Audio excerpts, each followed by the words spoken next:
سلام سامعین، پیش خدمت ہے آپ کے اپنے channel Aliya reads and review پر عمران حمید فریدی سیریز کی یہ ناول رائفل کا نغمہ۔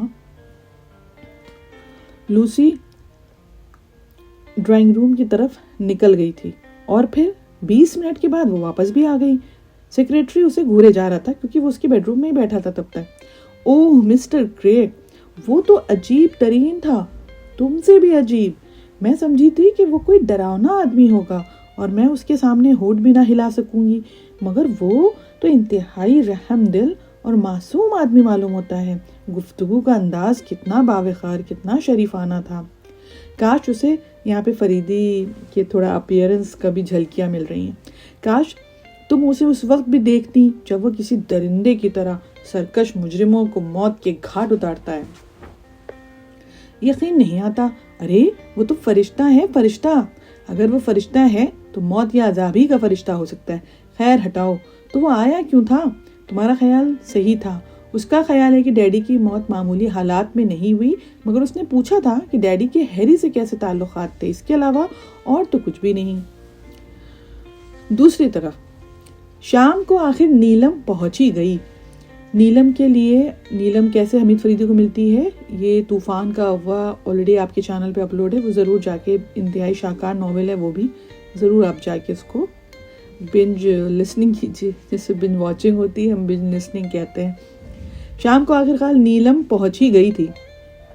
حمید سمجھا کہ شاید اس نے اسے چڑھانے کے لیے نصیر آباد آنے کی دھمکی دی، مگر وہ تو سچ میں پہنچ گئی تو مجبوراً اسے خندہ پیشانی سے برداشت کرنا پڑا۔ وہ دراصل اٹھتے بیٹھتے اس کی ناک میں دم کیے رہتی تھی۔ اب بور کرنے کے لیے فریدی کیا کم تھا، مگر اب دوسرے کا بھی اضافہ ہو گیا۔ وہ اسے اس مسئلے پہ بہت زیادہ زج کرتی تھی کہ وہ روزانہ نئی نئی لڑکیوں کی تلاش میں کیوں رہتا ہے۔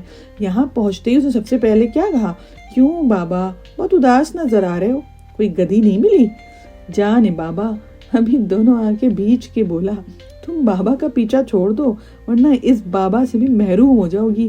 ارے یہ بابا الو کا پٹا اب تک کئی بار خودکشی کا ارادہ کر کے ملتوی کر چکا ہے، مگر اب یہ آخری ارادہ ہوگا۔ ارے میں تمہیں آدمی بنانا چاہتی ہوں، ارے بس بابا ہی رہنے دو، آدمی بننے کی تاب نہ لا سکوں گا۔ حمید نے پہلے تو ٹھنڈے دل سے کہا، پھر تاؤ آ گیا، جھلا کے بولا، ارے تم ٹھیکیدار ہو سارے زمانے کی، مجھ سے اس مسئلے پہ گفتگو نہ کیا کرو۔ اب تو میں خود کو دنیا کی ہر جوان لڑکی کا بابا تصور کرنے لگا ہوں۔ خدا تمہیں غارت کرے، میں تمہیں انکل کی طرح ایک آدمی دیکھنا چاہتی ہوں۔ اگر انکل آدمی ہے تو میں آدمیت کے مستقبل سے مایوس ہوں۔ تم جانتے ہی نہیں کہ آدمیت کس چڑیا کا نام ہے۔ میں چڑی مار نہیں ہوں، حمید نے بیزاری سے کہا تھا۔ انکل کہاں ہیں؟ میں تمہارے انکل کی دم میں بندھا نہیں رہتا ہوں۔ بابا موڈ اتنا خراب کیوں ہے؟ بیٹھ جاؤ، حمید نے ہاتھ ہلا کے کہا، میں تمہیں بتاؤں گا کہ کس طرح میری مٹی پلید ہو رہی ہے۔ کیا ہوا بتائیے تو۔ ارے بتاتا ہوں، اور بتانے سے پہلے تمہیں آگاہ کر دوں کہ تمہاری مٹی بھی اسی طرح پلید ہوگی، اسے لکھ لو۔ میں کبھی کوئی غلط بات نہیں کہتا۔ دیکھو اگر تم یہ چاہتی ہو کہ شریف عورتوں کی طرح زندگی بسر کرو تو اس فن سے دور رہو جو تمہیں تمہارا انکل اور میرا فادر سکھا رہا ہے، سمجھی؟ میں نہیں سمجھ سکتا تم کس قسم کی لڑکی ہو، تمہیں اپنے مستقبل کا خیال نہیں ہے کیا؟ ارے میں مستقبل ہی کے لیے تو سب کچھ کر رہی ہوں، تم تو جانتے ہو میری پرورش کیسے ماحول میں ہوئی ہے۔ میں کسی شریف آدمی کی بیوی بن کے زندگی نہیں گزار سکتی، اسی لیے میں کوشش کر رہی ہوں کہ میں اپنے پیروں پہ کھڑی ہوں۔ ارے تو اپنے پیروں پر تو کھڑی ہو، بحث بھی تو چلا سکتی ہو۔ سراغ رسانی کا مشورہ کس نے دیا ہے تم کو؟ پیشہ نہیں، مجھے یہ پیشہ بے حد عزیز ہے۔ انکل کہہ رہے تھے میں اس کے لیے موزوں ہوں۔ ارے انکل نے تو پچھلے سال ایک قوال سے بھی یہی کہا تھا، اور دوسرے ہی دن وہ قوال اس حال میں دیکھا گیا کہ اس کا سر نیچے تھا، ٹانگیں اوپر تھیں۔ او نیلم، خدا کے لیے ہوش میں آؤ، مجھے دیکھو، کیا میں تمہیں پاگل نہیں معلوم ہوتا؟ صرف اسی وقت جب آپ اس قسم کی باتیں کرتے ہیں۔ ہاں اچھا، اور انکل کے متعلق کیا خیال ہے؟ انکل تو سپر مین ہے۔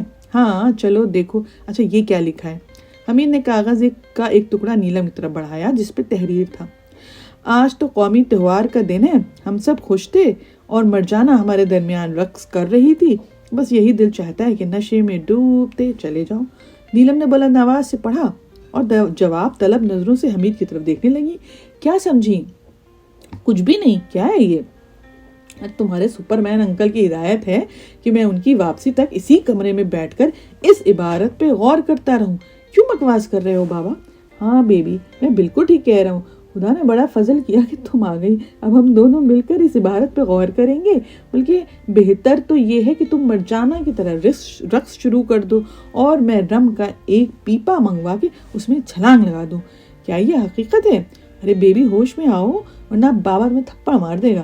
تب تو یقین ہے کہ اس عبارت میں کوئی نہ کوئی خاص بات ضرور ہوگی. بیبی، حمید غرایا، اگر تم نے آدھے گھنٹے کے اندر کوئی خاص بات تلاش نہ کی تو میں صبر کر لوں گا. آخر میں اس کی آواز مردہ ہو گئی.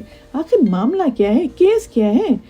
یہ کاغذ کا ٹکڑا کوئی حقیقت ہی نہیں رکھتا. درجنوں صفحات ہیں جس پر ایسی تحریریں مجھ جیسے آدمی کو دن رات خودکشی پہ مجبور کرتی ہیں، اور تمہارا انکل گڈ لارڈ خود بھی نہیں سمجھنے کی کوشش کرتا اور مجھے بھی بور کرتا ہے.